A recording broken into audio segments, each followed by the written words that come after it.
குடும்பத்தில் கணவன் மனைவி பேசாமல் இருக்கிறார்கள். வைராக்கியத்தினால் பெற்றோர் பிள்ளைகள் குடும்பங்கள் பிரிந்திருக்கிற வேத புத்தகத்தில் சொல்லி இருக்கிறது.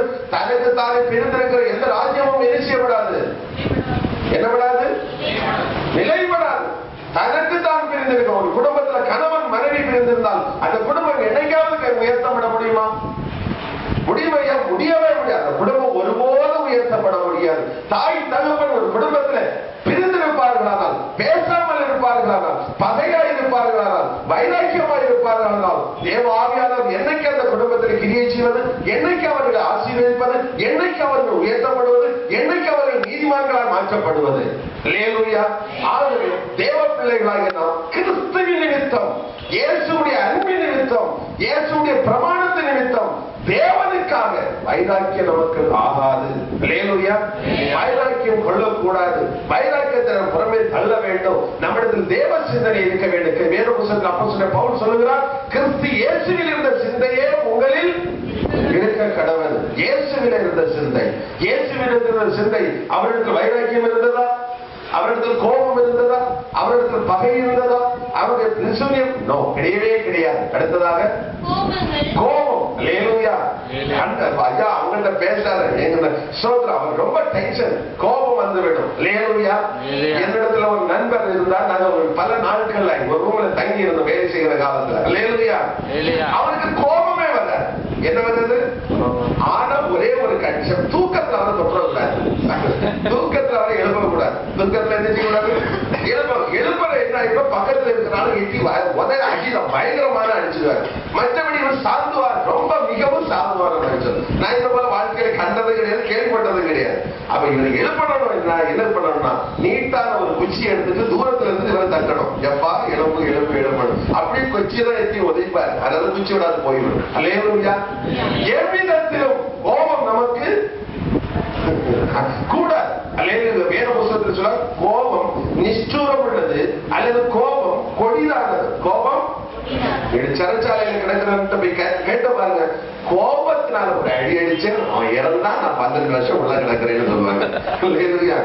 அவன் பேசினா எனக்கு பிடிக்கல, கோபத்தால குத்திட்டேன், கோபத்தால அடிச்சிட்டேன், கோபத்தால குடும்பம் வச்சு போச்சு, கோபத்தால எங்க குடும்பம் பிரிஞ்சிட்டு, கோபத்தால எங்க வியாபாரம் போறது, கோபத்தால என் தொழில் போறது, கோபத்தால என் வருமானம் போறது, கோபத்தால என் ஆசீர்வாதம் போறது, கோபத்தால இந்த பிரச்சனை வந்தது. அல்லேலூயா. கோபம் ஆகலாமா?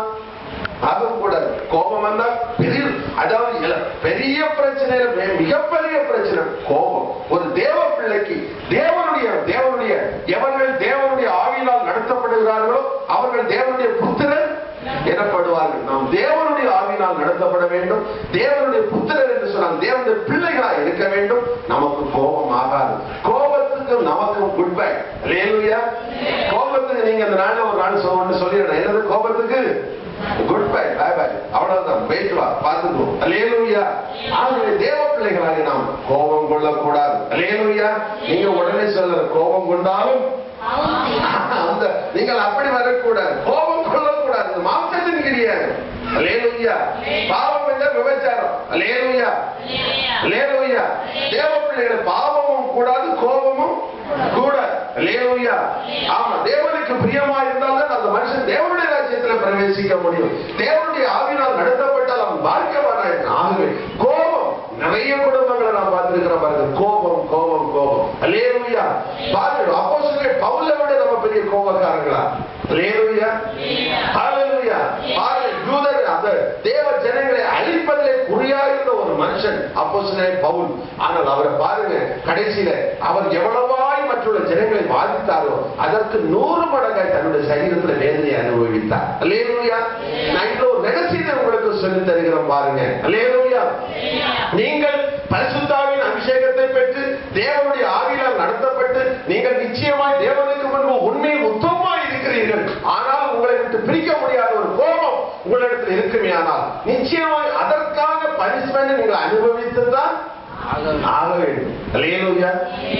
ஹல்லேலூயா. அல்லேலூயா. மல்குசுடைய காலை இயேசுடைய சீஷர், இயேசுடைய அன்பான சீஷனா இருந்த அல்லது இயேசுடைய சீஷனா இருந்த யூதாஸ் காட்டி காட்டி கொடுக்கிறார்.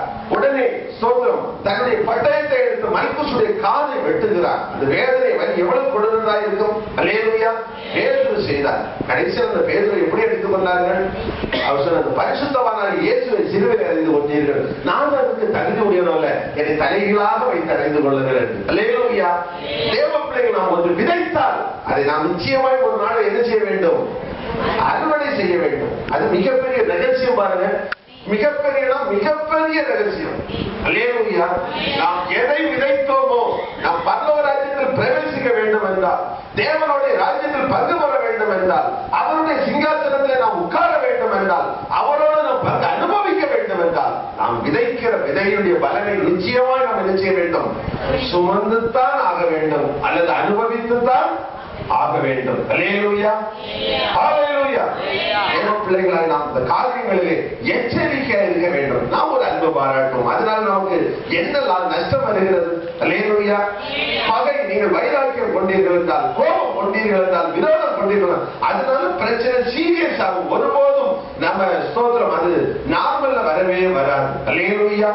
நான் அடிக்கடி உங்களிடத்தில் சொல்லுகிறேன், நம்மளை, அதாவது நம்மை விட, என்னை விட அடுத்த நபர், மற்றவர் உயர்ந்தவர், என்னை விட அவர் கோபம் கூடினவர், என்னை விட அவர் வைராக்கியம் கூடினவர் என்று ஒரு எண்ணம் நமக்குள் இருக்குமே ஆனால் நம்மளுக்கு கோபம்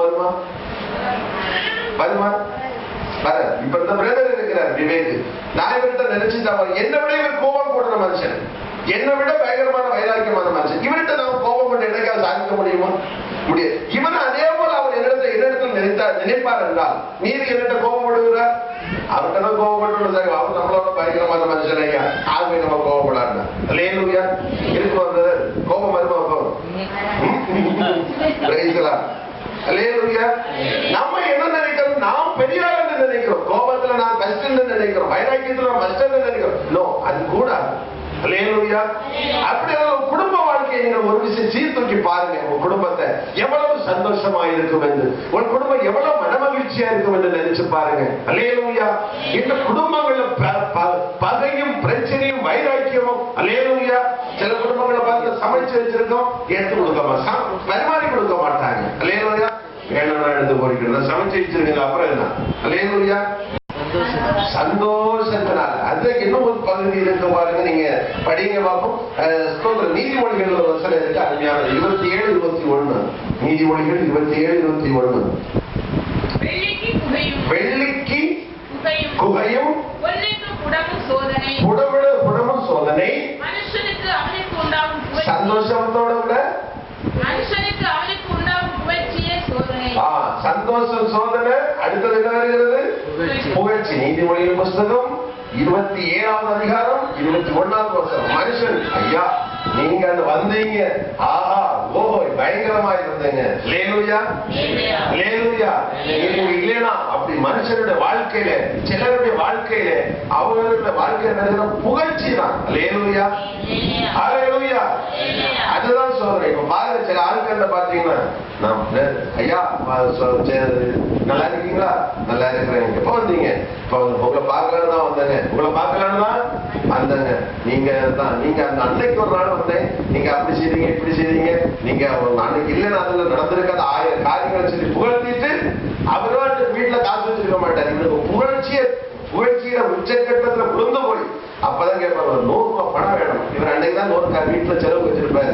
இவரோட புகழ்ச்சியில உச்சக்கட்டத்துல போனதுனால இந்த 100 எடுத்து என்ன செய்வாரு? கொடுத்துருவாரு. அல்லேலூயா. அது வீட்டுல பட்டினி, அந்த வீட்டுல பட்டினி. அல்லேலூயா. புகழ்ச்சி அவனுக்கு உண்டாகிற சோதனை. அல்லேலூயா. சில காரியங்கள், அதாவது தமிழ் சொல்லுவாங்க, காரியம் நடக்க வேண்டும் என்றால் கழுதையும் காதையும் பிடிக்க வேண்டும் என்று. அல்லேலூயா. காரியம் நடக்க வேண்டும் என்றால் கழுதையை காரியம் கூட என்ன செய்வார்கள்? பிடிச்சிடும். கழுதையை காரியம் பிடிச்ச விடுமா? எரிஞ்சு தரணும். ஆனாலும் பிரச்சனை, காரியம் நடக்கணும்னா அதை கூட என்ன செஞ்சிருவார்களா? பிடிச்சிருவாங்க. அல்லேலூயா. தேவ பிள்ளைகளை நம்முடைய வாழ்க்கையில, அதாவது மனுஷனுடைய வாழ்க்கையில புகழ்ச்சி அவனுக்கு சோதனை. புகழ்ச்சி வந்துட்டு அழிவுக்கு முன்னானது, அகந்தை விடுதலுக்கு முன்னானது மனமேட்டிமை தான் புகழ்ச்சி. நான் தெரியுமல்லவா? உங்களுக்கு தெரியுமே. அல்லேலூயா. நான் கெட்டின மகா புகழ்ச்சி அவனுக்கு என்ன செய்தான்?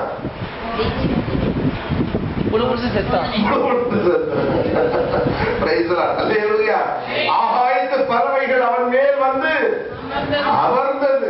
அல்லேலூயா. மாட்டை போல புல்லை தின்றான். அல்லேலூயா. அவருக்கு புகழ்ச்சி. நான் எல்லாரும் சொல்றேன், ஐயா இப்படி ஒரு தொங்கு தோட்டம் நீங்க இல்லாம வேற எவனாலும் இது செய்திருக்க என்ன செய்திருக்க முடியாது, கட்டியிருக்க முடியாது. அல்லேலூயா.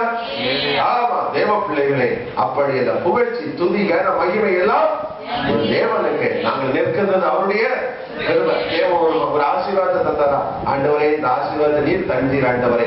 பிள்ளைகளுக்கு நல்ல ஒரு வெற்றி தந்தாரா நீர் தந்தீர் ஆண்டவரே. ஆண்டவர் ஒரு பொருள் வாங்க செய்தாரா நீ உமால் வந்ததா ஆண்டவரே. அல்லேலூயா. எது வந்தாலும் ஆண்டவர் உமால் வந்ததா ஆண்டவரே. நீர் எங்களுக்கு நன்மை தந்தீர் ஆண்டவரே. நாங்க எவ்வளவு கஷ்டப்பட்டோம், எவ்வளவு காரியத்தோட இருந்தோம், எவ்வளவு பிரச்சனையில இருந்தோம், ஆனாலும் என் தேவன் மட்டும் எங்களை நடத்தி வந்தீங்க இல்லாப்பா. உங்களுடைய கிருபாப்பா, உமக்கு சோத்திர ஆண்டவரே. அல்லேலூயா. நம்ம புகழ்ச்சியை விரும்பக்கூடாது. அல்லேலூயா. ஹல்லேலூயா. அல்லேலூயா. சோத்திரம் துதியம் எல்லா புகழும் யார் சோத்திரம் இறைவனுக்கு. என்ன வெகுமான பற்றி சொல்லுகிறாங்க பாத்தீங்களா? அவருக்கு ஒரு பேர் புகழ்ச்சிக்கிறான். அமெரிக்காவில் வந்து அவனுக்கு அந்த சோத்திரம் ஆஸ்கார் விருது கொடுத்தபோது ஒரு வார்த்தை சொல்லிட்டான், எல்லா புகழும் இறைவனுக்கு. உடனே உலகமே அவர் பொழுது பாடும். அல்லேலூயா. ஆமா. அப்போ ஒரு உலக மனுஷன் அவன் பார்க்க எல்லா புகழும் இறைவன். நம்ம தேவனுக்கு எல்லாவற்றையும் கொடுக்கிறோமா? அல்லேலூயா. ஹல்லேலூயா. ஆமா ஆண்டவரே, நான் நிற்கிறது உங்களுடைய சுத்த கிருபாப்பா. எல்லா புகழும் எனக்கு தந்த எல்லா அதான் சொல்லுகிற சரீரக்காரன் சொல்ல கர்த்தாவே நிச்சயம் எல்லா நன்மைகளுக்காகவும் எனத்தை செலுத்துவேன். ரட்சிப்பின் பாத்திரத்தை எடுத்து கர்த்தருடைய நாமத்தை தொடர்ந்து கொள்வேன். எல்லாம் என் உம்மால் ஆண்டவரே, எதில் ஒன்றும் இல்லை ஆண்டவரே. அல்லேலூயா. ஹல்லேலூயா. நான் அற்பமும் தூசு திரும்பமான ஒரு மனுஷன் ஆண்டவரே.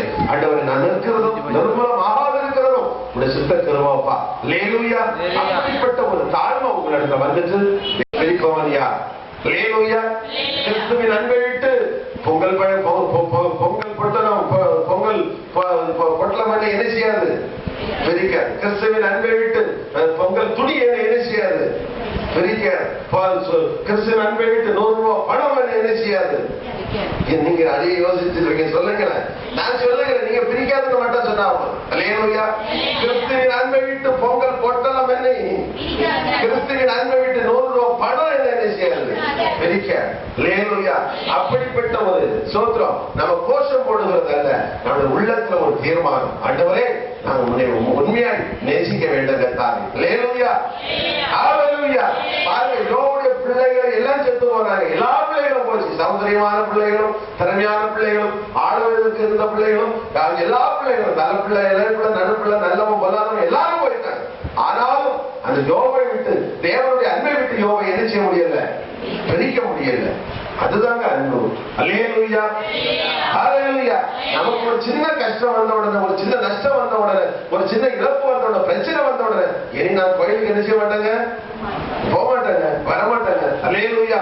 இந்த இயேசு என்னை இப்படி சோதிச்சுட்டாங்க, இந்த இயேசு எனக்கு இப்படி வச்சிருக்காங்க. இல்ல, தேவனுடைய பிள்ளைகளே அல்ல. அல்லேலூயா. தேவனால் எல்லாம் போடும். ஆண்டவர் 100 ரூபாய்க்கு நஷ்டத்தை ஏற்படுத்துறா, ஆண்டவர் ஒரு 1000 ரூபாய் தர முடியும், 10 மடங்கு. அல்லேலூயா. முடியுங்க. அல்லேலூயா. நடத்தி வந்த பாதைகள் அந்த வேத புத்தகம் உங்களை ஆச்சரியமாய் நடத்தி கொண்டு வந்த ஒரு பாதை நினைச்சு பாருங்க. எவ்வளவு இடங்கள் உங்களுக்கு உதவி செய்திருக்கிறார், எவ்வளவு நன்மை செய்யப்பட்டது செய்திருக்கிறார். இந்த நாள்ல மரித்து அடக்கம் பண்ணப்பட்டு மண்ணுக்குள்ள இருக்க வேண்டிய என்ன ஆண்டவர் நிறுத்தியிருப்பாருந்தா உங்களுக்கு உங்களுடைய வாழ்க்கையில எத்தனையோ சந்தர்ப்பத்துல மரண இருள் கூட வந்திருக்கலாம். அல்லேலூயா. ஏன் நான் என்னுடைய குடும்பத்தில் இருப்பேனா, ஏன் நான் உயிர் பிழைத்திருப்பேனா, எனக்கு ஒரு வாழ்க்கை உண்டா, என்னுடைய வாழ்க்கையில் ஒரு மேன்மை உண்டா, என்னுடைய வாழ்க்கையில் ஒரு உயர்வு உண்டா, என்னுடைய வாழ்க்கையில் ஒரு பிரகாசம் உண்டா என்று நாம் திகில் எடுத்திருக்கலாம், கேள்வியோடு எழுந்திருக்கலாம். ஆனால் அல்ல. அல்லேலூயா. இயேசுவால் எல்லாம் தேவ பிள்ளைகளே, தேவன் நமக்கு மேல ஒரு தீர்மானம் வைத்திருக்கிறார். தேவன் உங்கள் மேல ஒரு திட்டத்தை வைத்திருக்கிறார். தேவன் உங்களுக்காக ஒரு பெரிய பங்கை வைத்திருக்கிறார். அதை நீங்கள் இழந்து போக கூடாது. அல்லேலூயா. ஒன்று புரிந்து கொள்ளுங்கள், தேவன் ஒரு மனிதனோடு என்றைக்கும் போராடுகிறவர் அல்ல. அல்லேலூயா. ஆகவே இந்த நாட்களில் இனி நம்மிட்ட ஆண்டவர், நான் அடிக்கடி சொல்லுகிறது என்னவென்றால், என்ன ரசித்ததுனால இயேசு ஒருபோதும் மனவேதனை அடையப்பட, நம்ம எல்லாரும் சொல்லணும் நெஞ்சில வச்சு, ஆண்டவரே நீங்க என்ன ரசித்ததுனால மனவேதனை அடையக்கூடாது ஆண்டவரே. அல்லேலூயா. அல்லேலூயா.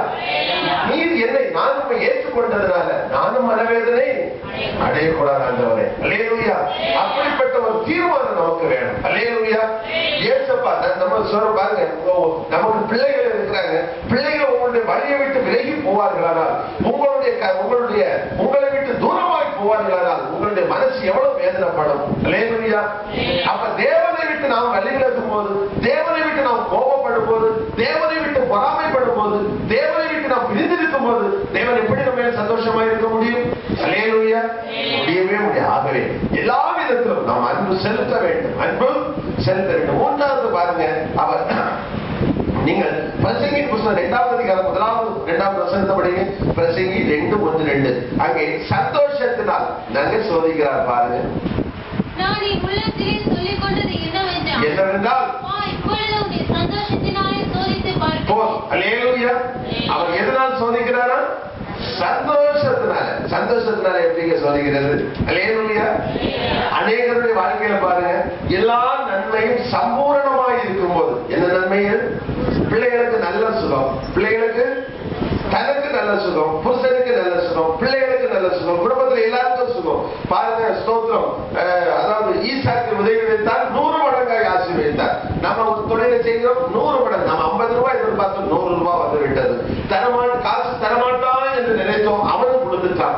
சமைச்சோம், ரொம்ப டேஸ்ட், எல்லாம் சுகமாக இருக்கிறது. அதான் சந்தோஷம், திருப்தி, ரொம்ப சந்தோஷம். அல்லேலூயா. அல்லேலூயா. அந்த சந்தோஷத்துல நாம் தேவனை எப்படி நேசிக்கிறோம்? அல்லேலூயா. ரொம்ப சந்தோஷம் வந்துட்டுன்னா நம்ம ஆட்கள் உடனே தியேட்டருக்கு படம் பார்க்க போயிருவாங்க. அது அன்னைக்கு வந்து டிவிக்கு மேல உட்காந்து ரொம்ப ஹாப்பி, எல்லாரும் சேர்ந்து ஒரு படம் பார்ப்போம். சர்ச்சைக்கு போயிட்டோமா, அடுத்த வாரம் பார்த்துக்குவோம். அல்லேலூயா. அடுத்த வாரம் பார்த்துக்குவோம், சர்ச்சைக்கு போவோம். இது ரொம்ப சந்தோஷம், எந்த பிரச்சனையும் இல்லையே. Hallelujah. Hallelujah. Praise the lord. Hallelujah. பிள்ளை ராத்திரி தூக்கத்துல அழுதுட்டுனா, பிள்ளை ராத்திரி தூக்கத்துல சிரிக்குதுன்னா, ராத்திரி தூக்கத்துல பிள்ளை எழுப்பி இருந்து அழுதா உடனே அடுத்த வாரம் எப்படியாவது அம்மா சர்ச்சைக்கு போனோம், மறந்துடாத. அல்லேலூயா. அடுத்த வாரம் எங்க போனோம்? நாம சர்ச்சைக்கு போனோம், மறக்காம பாஸ்டர் ஒரு போன் பண்ணி சொல்லு, கொஞ்சம் என்ன இப்பவுமே வாங்கி எடுத்து வச்சுக்க, நான் மறந்துடுவேன், காரணமா இருந்துக்கப்பா. அல்லேலூயா. சந்தோஷத்தினால. எதனால சொல்லிக்கிறார்? சந்தோஷத்தினால அல்ல, சந்தோஷம் நிறைவா இருக்கும் போது. சாதம் 9 மணிக்கு போறோம், 10 மணிக்கு 6 மணிக்கு போமா, வாங்க எல்லாரும் 9 மணிக்கே போவோம், 1/2 மணிக்கு நேரமா போய் ஆண்டவருக்கு மகிமையை செலுத்துவோம்ப்பா, தேவனை ஆராதிப்போம்ப்பா, ஆண்டவருடைய சமூகத்துல போவோம். இன்னும் அதிகமான சந்தோஷத்தை அவர் நமக்கு என்ன செய்ய வேண்டும்? தர வேண்டும். அல்லேலூயா. அன்பு கூறுவேன் இன்னும் அதிகமாக